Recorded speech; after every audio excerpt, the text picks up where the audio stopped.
ಇವರ ಹಲವು ವಚನಗಳು ಉತ್ತಮ ಭಾವಗೀತೆಗಳಾಗಿದೆ. ಇವುಗಳಲ್ಲಿ ವಿಡಂಬನೆ ಇದೆ, ಖಂಡನೆ ಇದೆ, ಧ್ಯಾನವಿದೆ, ಪ್ರಾರ್ಥನೆ ಇದೆ, ದಿವ್ಯ ಹಂಬಲವಿದೆ, ಬೆಡಗೂ ಇದೆ. ಘನಲಿಂಗ ದೇವರ ಆವೇಶವೆಲ್ಲ ಪರೋಪದೇಶದಲ್ಲಿ ವೆಚ್ಚವಾಗಿದೆ.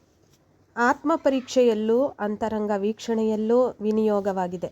ಅವರ ವಚನಗಳಲ್ಲಿನ ಬಹುಪಾಲು ಸುಧಾರಕರನ್ನ ತಿದ್ದುವ ಸಲುವಾಗಿ ಮೀಸಲಾಗಿದೆ. ಅಂದಿನ ಸಮಾಜದ ಆಗುಹೋಗುಗಳಲ್ಲಿ ಪ್ರಧಾನ ಪಾತ್ರವನ್ನು ವಹಿಸಿದ ಮಠಮಾನ್ಯಗಳ ಮಾನ್ಯರು ತಪ್ಪಿ ನಡೆಯದೆ ಒಪ್ಪುವಂಥ ಬಾಳು ನಡೆಸಿದರೆ ಅಂಥವರಿಂದ ಸುಧಾರಣೆಯು ತ್ವರಿತಗೊಳ್ಳುವುದು ಎಂಬುದು ಸಾಮಾನ್ಯರು ಮಾನ್ಯರಾಗಬೇಕಾದರೆ ಸಮಾಜದ ಪ್ರತಿಷ್ಠಿತ ವರ್ಗದವರ ಅಂಕುಡೊಂಕುಗಳನ್ನು ಪ್ರಥಮವಾಗಿ ಕಡಿದು ಕೆತ್ತಿ ಸರಿಪಡಿಸಬೇಕು ಎಂಬುದನ್ನು ಅವರು ಮನಗಂಡಿದ್ದರು.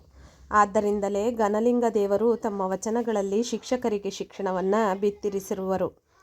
ಅಂದರೆ ಮಠಗಳ ಮಹಾಜೀವಗಳು ಸತ್ವತಃ ಶಿವರೂಪಿಗಳಾಗಬೇಕು. ಆನೆಯ ರೂಪ ತಾಳಿ ಹಂದಿಯಂತೆ ನುಸುಳಬಾರದೆಂದು ಅವರು ಆಗ್ರಹಪೂರ್ವಕವಾಗಿ ರಚಿಸಿರುವರು. ಹಾಗೆಯೇ ಮತ್ತಿತರ ಕ್ಷೇತ್ರಗಳಲ್ಲಿಯೂ ಸೂತ್ರಧಾರರಾಗಿ ಮುಂದಾಳುಗಳೆನಿಸಿಕೊಂಡಿರುವರು. ಮೊದಲು ತಮ್ಮ ತಮ್ಮ ಆತ್ಮಗಳನ್ನು ಪರೋಪಕಾರ ಬುದ್ಧಿಯಿಂದ ಬೆಳಗಿಸಿಕೊಳ್ಳಬೇಕು. ಆನಂತರ ಬೆಳಗು ಅನ್ಯರಿಗೂ ಮಾರ್ಗದರ್ಶನವಾಗೀತು ಎಂಬುದು ಅವರ ಘನ ಸಂದೇಶವಾಗಿತ್ತು. ಘನಲಿಂಗ ದೇವರ ವಚನಗಳಲ್ಲಿ ಒಂದರಲ್ಲಿ ಹೀಗೆ ಬರೆಯುತ್ತಾರೆ: ಈ ಜನ್ಮದಲ್ಲಿ ಪಿಂಡೋತ್ಪತ್ತಿಯಲ್ಲಿ ಶರಣಸತಿ ಲಿಂಗಪತಿ ಎಂಬ ಜ್ಞಾನ ತಲೆದೋರಿ ಶರಣವೆಣ್ಣಾಗಿ ಹುಟ್ಟಿದೆನಯ್ಯ.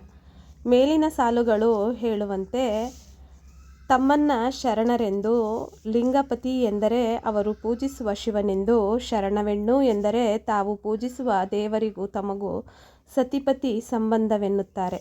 ಘನಲಿಂಗಿ ದೇವರ ವಚನಗಳಲ್ಲಿ ಪ್ರಮುಖವಾದವು: ನಾನಾ ಲಿಂಗದ್ರೋಹವ ಮಾಡಿ ಜಂಗಮವ ಕೆಡೆನುಡಿದೆನು. ಕೈವಿಡಿದ ಸ್ತ್ರೀಯ ಕಡಿಕಂಡವ ಮಾಡಿದೆ.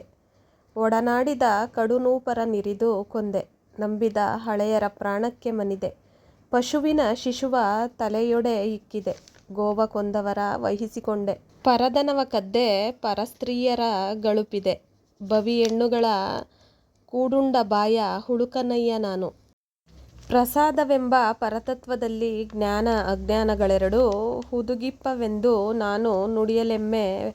ತಥಾಪಿ ನುಡಿದರೆ ಎನಗೆ ಮರ್ತ್ಯಲೋಕದ ಮಣಿಹವೆಂದೆಂದಿಗೂ ತೀರದೆಂದು ಕಠಿಣ ಪದಾರ್ಥವ ಲಿಂಗಕ್ಕೆ ಕೊಟ್ಟು ಕೊಳಲಂಬೆನಯ್ಯ. ಘನಲಿಂಗಿಯ ಮೋಹದ ಚನ್ನಮಲ್ಲಿಕಾರ್ಜುನ. ಪಟ್ಟಣಕ್ಕೆ ಹೋಗುವ ಹಾದಿ ಮೂರು. ಬಟ್ಟೆ ಕೂಡಿದ ಮಧ್ಯದಲ್ಲಿ ಮಣಿಹವ ಮಾಡುತ್ತಿಪ್ಪ. ಕೈಕಾಲಿಲ್ಲದ ಮೋಟಂಗೆ ಮೆಚ್ಚಿ ಮರುಳಾದ ಪತಿವ್ರತೆಯಯ್ಯ ನಾನು. ಎನ್ನ ಕೊಂಡು ಹೋಗಿ ಅವನಿಗೆ ಮದುವೆಯ ಮಾಡಯ್ಯ. ಘನಲಿಂಗಿಯ ಮೋಹದ ಚನ್ನಮಲ್ಲಿಕಾರ್ಜುನ.